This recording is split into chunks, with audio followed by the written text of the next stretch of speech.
Kolkata university, সেই সময় শ্রেষ্ঠ ইউনিভার্সিটির তার সর্বকনিষ্ঠ উপাচার্য ছিলেন। সারা জীবনটা শিক্ষার জন্য তিনি উৎসর্গ করেছেন। কিন্তু সেই সময় তাদের কি কম্পালশন ছিল আমি জানি না। সেই সময় ডক্টর শ্যামাপ্রসাদ মুখার্জিকে শিক্ষা ব্যবস্থার দায়িত্ব না দিয়ে তাকে শিল্প এবং অন্যান্য দেয়া হলো, সাপ্লাইয়ের দায়িত্ব দেয়া হলো, এবং তিনি শিক্ষার দায়িত্ব পেলেন না। শিক্ষার দায়িত্ব দেয়া হলো মৌলানা আবুল কালাম আজাদকে, যিনি ভারতবর্ষের শিক্ষা ব্যবস্থার সাথে অ্যাকোয়েন্টেডই না। ভারতবর্ষের শিক্ষা ব্যবস্থায় পড়াশোনাই করেনি, মাদ্রাসাতে পড়াশোনা করেছেন বেশিরভাগ সময়, জন্ম মক্কাতে। তাকে ভারতবর্ষের প্রথম শিক্ষামন্ত্রীর দায়িত্ব দেওয়া হলো। আজকে ডক্টর শ্যামাপ্রসাদ মুখার্জি যদি ভারতবর্ষের প্রথম শিক্ষামন্ত্রী হতেন, তাহলে আজকে ভারতবর্ষের শিক্ষার এই যে অপসংস্কৃতি ঢুকে গেছে সেটা হতো না। একদম ভারতবর্ষের শিক্ষা ব্যবস্থা যেরকম হওয়া দরকার সেই ধরনের শিক্ষা ব্যবস্থা ডক্টর শ্যামাপ্রসাদ মুখার্জি তৈরি করছে। কিন্তু যেমন কথায় আছে, ঢেকি স্বর্গে গেলেও ধান ভাঙে। শিক্ষা যে লাভ পেল না, সেই লাভটা শিল্প পেল। শিল্প এবং সাপ্লাইয়ের দায়িত্ব, ইন্ডাস্ট্রি অ্যান্ড সাপ্লাইয়ের দায়িত্ব ডক্টর শ্যামাপ্রসাদ মুখার্জি যখন পেলেন, 1948 সালে ভারতবর্ষের শিল্প নীতি তিনি তৈরি করলেন। সেই শিল্পনীতি প্রকাশিত হলো এবং সেই শিল্পনীতিতে উনি মিশ্র শিল্পনীতির কথা বললেন। এবং ভারতবর্ষের বিভিন্ন জায়গায়, সেখানে আমাদের চিত্তরঞ্জন ওয়ার্কস হোক, রেলওয়ে ওয়ার্কস হোক, আমাদের হ্যাল হোক, হিন্দুস্তান এরোনটিক্যালস যেটা উড়িষ্যাতে আছে, যেখানে এখন মিগের ইঞ্জিন থেকে শুরু করে আরো অনেক রাফালের ইঞ্জিনের সমস্ত কাজকর্ম সেখানে চলছে। আমাদের এখান থেকে আমি এখন যাচ্ছি হচ্ছে ধানবাদে গিয়ে সিন্দ্রি বলে একটি জায়গা আছে। সেই সিন্দ্রিতে এশিয়ার সর্ববৃহৎ সার কারখানা 1950 সালে আমাদের ডক্টর শ্যামাপ্রসাদ মুখার্জির হাত ধরে প্রতিষ্ঠিত হয়েছিল। ঝাড়খণ্ড, এখনকার বর্তমান ঝাড়খণ্ড, তখন বিহার ছিল, বিহার বাংলা সীমান্তের কাছে। কয়েক হাজার লোক চাকরি পেয়েছিল। 2002 সালে এসে ডক্টর শ্যামাপ্রসাদ মুখার্জি চলে যাওয়ার পর থেকে ভারতবর্ষের শিল্পের আবার নিচের দিকে যাওয়া শুরু হয়।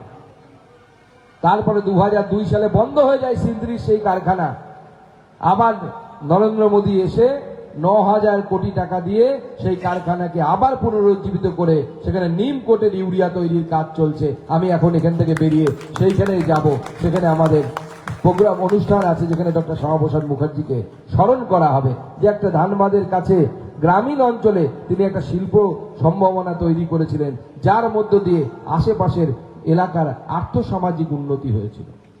আগামী দিনে বাংলায় ডক্টর শ্যামাপ্রসাদ মুখার্জির সরকার তৈরি হওয়ার পর এই সরকারের ডক্টর শ্যামাপ্রসাদ মুখার্জির যে শিল্পনীতি, সেই শিল্পনীতিকে সামনের দিকে নিয়ে যেতে হবে। আমাদের হাজার হাজার লক্ষ লক্ষ বেকার যুবক, শিক্ষিত বেকার যুবক, তারা অন্য রাজ্যে গিয়ে চাকরির জন্য অপেক্ষা করছে। আগামী দিনে বাংলাকে শিল্পায়নের দিকে নিয়ে যেতে হবে। বাংলাকে তৈরি করতে হবে ডক্টর শ্যামাপ্রসাদের বাংলা, যে বাংলা শ্যামাপ্রসাদের নীতি নিয়ে চলবে, যে অন্যায় হলে প্রতিবাদ করো, প্রতিরোধ করো, প্রয়োজনে নাও প্রতিশোধ। এটা ডক্টর শ্যামাপ্রসাদ মুখার্জি আমাদেরকে শিখিয়ে গেছে। তাই ভারতীয় জনতা পার্টির যারা এখানে আছেন, সর্বস্তরের নেতৃত্বের কাছে আমার আহ্বান থাকবে যে ভারতীয় জনতা পার্টিকে আরো শক্তিশালী করতে হবে। এখন আমরা খুব কঠিন সময়ের মধ্যে দিয়ে যাচ্ছি। নতুন জল ঢুকতে শুরু করেছে। সেই জলকে ঢোকাবেন কি ঢোকাবেন না, আপনাদের স্তরে আপনারা সিদ্ধান্ত নেবেন। কিন্তু যখন ঢোকাবেন, জলকে ছেঁকে ঢোকাবেন, বেনো জলকে ঢোকাবেন না, ঢুকতে দেবেন না। নাহলে আগের সরকারের যা অবস্থা হয়েছিল, যে তৃণমূল যখন ক্ষমতা এলো 2011 সালে, সিপিএম এর যারা হারমাত ছিল, সিপিএম এর যারা তোলামাত ছিল, তারাই শিফট করে পরবর্তী সময় তৃণমূল কংগ্রেস হয়ে গেল।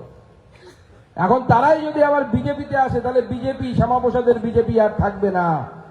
সেটা আমাদের বিজেপিকে ডক্টর শ্যামাপ্রসাদের বিজেপি রাখতে হবে। কোন এই ধরনের পচা আলু, বেনো জল যেন আপনাদের মধ্যে ঢুকতে না পারে, সেই জন্য আপনারা লক্ষ্য রাখবেন।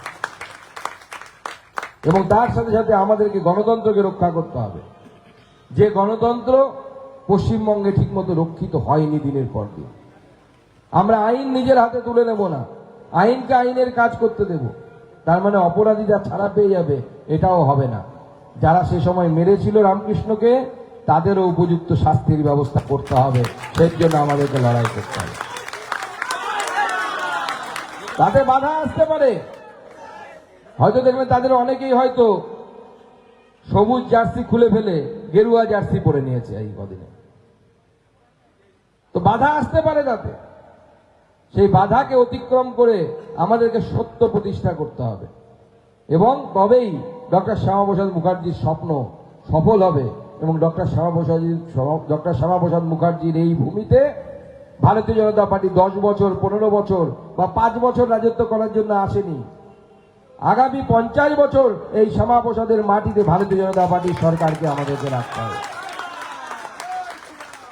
কিন্তু সেটা তৃণমূলের দেখানো পদ্ধতিতে নয়, ধমকে চমকে বুথ লুট করে মাস্টারমশাই আপনি কিছু দেখেননি বলে নয়, মানুষের কাছে হাত জোর করে, মানুষের কাছে মাথা নত করে, মানুষের কাছে পরিষেবা দিয়ে, মানুষের কাছে দেখিয়ে যে ভারতীয় জনতা পার্টি এমন নেতৃত্ব তৈরি করতে পারে, এমন নেতৃত্ব দিতে পারে যে আজকে আমরা গোটা দেশের সামনে নিদর্শন তৈরি করতে পেরেছি। আজকে সেটা ভারতবর্ষের মানুষ মেনেছে, পশ্চিমবঙ্গের মানুষও সেটাকে সিদ্ধান্ত নিয়ে এবারের ভোটে মেনেছে।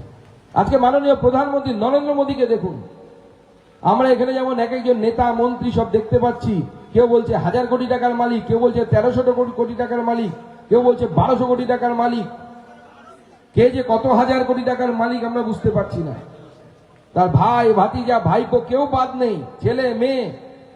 আজকে মাননীয় প্রধানমন্ত্রীকে দেখুন, তার মুখ্যমন্ত্রী হওয়ার আগে তার পরিবার যে গাড়ি নিয়ে ঘুরতো, যে স্কুটি নিয়ে ঘুরতো তার ভাই, এখনো গুজরাটে গিয়ে দেখুন ভারতবর্ষের প্রধানমন্ত্রীর ভাই স্কুটি নিয়ে ঘোরে, নানা কোনো 4 চাকা নেই, তার সে পরিবারের আর্থিক সামর্থ্য সেরকম নেই। এটা আমরা প্রমাণ করেছি।